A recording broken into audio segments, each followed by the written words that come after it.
தற்போதைய செய்தியை பார்த்துக் கொண்டிருக்கிறோம். திருச்சி மாவட்டம் திருவெரும்பூர் NIT மாணவிகள் தொடர்ந்து போராட்டத்தில் ஈடுபட்டிருக்கிறார்கள்.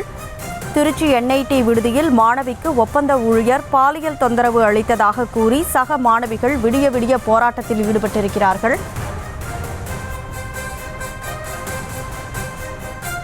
போராடும் மாணவிகளிடம் திருவெரும்பூர் ஜெயப்பிரகாசம் பேச்சுவார்த்தை நடத்தி வருகிறார். அந்த காட்சிகளை பார்த்துக் கொண்டிருக்கிறோம். ஒப்பந்த ஊழியர் விடுதி மாணவியிடம் பாலியல் அத்துமீறலில் ஈடுபட்டதை அடுத்து மாணவிகள் தொடர் போராட்டத்தில் ஈடுபட்டிருக்கிறார்கள். புகார் அளித்தும் விடுதி வார்டன் நடவடிக்கை எடுக்கவில்லை எனவும் மாணவிகள் தரப்பிலிருந்து கூறப்படுகிறது. இதையடுத்து திருவெரும்பூர் ஜெயப்பிரகாசம் அவர்களோடு பேச்சுவார்த்தை நடத்தி வருகிறார். அந்த காட்சிகளையும் அண்மை செய்தியையும் பார்த்துக் கொண்டிருக்கிறோம்.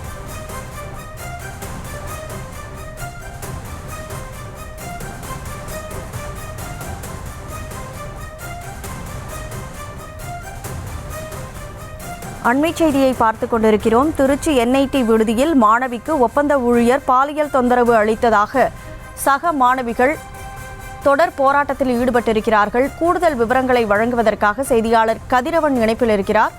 கதிரவன், முழு விவரங்களை வழங்கலாம். வணக்கம் கனிமொழி. திருச்சி மாவட்டம் துவாக்குடியில் தேசிய தொழில்நுட்ப கழகம் செயல்பட்டு வருகிறது. இந்த தொழில்நுட்ப கழகத்தில் தமிழகம் மட்டுமல்லாது நாடு முழுவதும் இருந்து பல்வேறு மாநிலங்களிலிருந்து 6000க்கும் மேற்பட்ட மாணவ மாணவிகள் பயின்று வருகின்றனர். அப்படி பயின்று வரும் மாணவ மாணவிகள் கல்லூரியில் உள்ள விடுதியில் தங்கியும் வெளியில் அறையில் எடுத்து தங்கியும் பயின்று வருகின்றனர். இந்த நிலையில் நேற்று NIT உள்ள ஓபில் மகளிர் விடுதியில் மின்சார பிரச்சனை இருந்துள்ளது. இது தொடர்பாக அந்த வார்டு காப்பாளர்கிட்ட தெரிவித்துள்ளனர், வார்டு நிலையத்தில் தெரிவித்துள்ளனர். அவர் உடனே ஒப்பந்த ஊழியரை அதை சரி செய்வதற்காக அனுப்பியுள்ளனர்.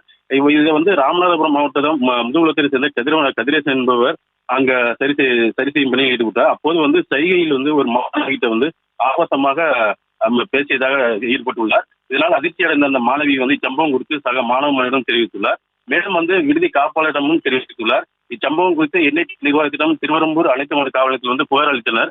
இதன் பேரில் கதிரேசன் மீது வழக்கு பதிவு செய்து அவரை கைது செய்து சிறையில் அடைத்தனர். இந்த நிலையில் NIT விவகாரம் தொடர்பாக விடுதி காப்பாளரும் நிர்வாகம் புகார் அளித்த போதும் அவர்கள் மாணவிகளை கண்டித்ததாக கூறப்படுகிறது. இதனை கண்டித்து NIT மாணவ மாணவிகள் விடுதியின் முன் திரண்டு விடிய போராட்டத்தில் ஈடுபட்டு வருகின்றனர். மாணவிகளை விமர்சித்த விடுதி வார்டனை உடனடியாக நீக்க வேண்டும் என வலியுறுத்தி போராட்டத்தில் ஈடுபட்டு வருகின்றனர். தொடர்ந்து விடிய நடைபெற்ற போராட்டமானது தற்போது வரை நடைபெற்று வருகிறது. குறிப்பாக இவர்களுக்கு இந்த விடுதி காப்பாளர் நீக்க வேண்டும் என்றும் தற்போது, ஏனென்றால் அவர் இந்த குறித்து மாணவிகள் புகார் அளித்த போது அதை மாணவிகளே கண்டித்ததாக விடுதி காப்பாளர் கண்டித்ததால் இதெல்லாம் போராட்டத்தில் ஈடுபட்டுள்ளனர். இந்த நிலை இந்த 10 மணிகளில் தேசிய தொழில்நுட்ப கழகத்தின் சார்பாக பேச்சுவார்த்தையில் ஈடுபடுவதாக தெரிவித்தனர். ஆனாலும் நாங்கள் பேச்சுவார்த்தையில் ஈடுபட மாட்டோம், இவர் விடுதி காப்பாளர் நீக்கினால் மட்டுமே நாங்கள் போராட்டத்தை கைவிடும் என தற்போது வரை போராட்டத்தில் ஈடுபட்டுள்ளனர். கனிமொழி.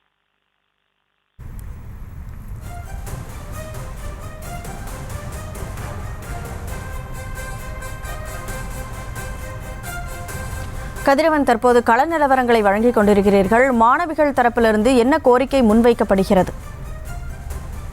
அதாவது இவர்களுக்கு விடுதியில் தங்கி பயிலும் மாணவ மாணவிகளுக்கு உரிய பாதுகாப்பு வழங்க வேண்டும். அதே போல இங்க ஊழியர்கள் ஒப்பந்த ஊழியர் பணியாளர்கள் அவர்கள் இந்த மாதிரி பாலியல் தொழில், அதாவது இந்த தொந்தரவு செய்யக்கூடாது. அதற்கு தகுந்தது போல் காவல்துறையினர் பாதுகாப்பு அளிக்க வேண்டும். அதே போல தேசிய தொழில்நுட்ப கழகத்தில் அதற்கு மாணவிகளுக்கு முழு பாதுகாப்பு தர வேண்டும். இந்த மாதிரி இது போன்ற ஒரு சைகை செயலோ இந்த மாதிரி பாலியல் தொந்தரவோ இருக்கக்கூடாது என்று கூறி தற்போது வரை போராட்டத்தில் ஈடுபட்டுள்ளனர். இவர்கள் தமிழகம் மட்டுமல்லாது வெளி மாநிலங்களிலிருந்து இந்தியா முழுவதும் 6000க்கும் மேற்பட்ட மாணவ மாணவிகள் பயின்று வருகின்றனர். இதனால் இவர்களுக்கு பாதுகாப்பு வேண்டி தற்போது வரை இந்த போராட்டத்தில் ஈடுபட்டுள்ளனர். கனிமொழி. கூடுதல் விவரங்களை வழங்கியதற்கு நன்றி கதிரவன். செய்திகளை உடனுக்குடனும் துல்லியமாகவும் தெரிந்து கொள்ள சப்ஸ்கிரைப் பண்ணுங்க.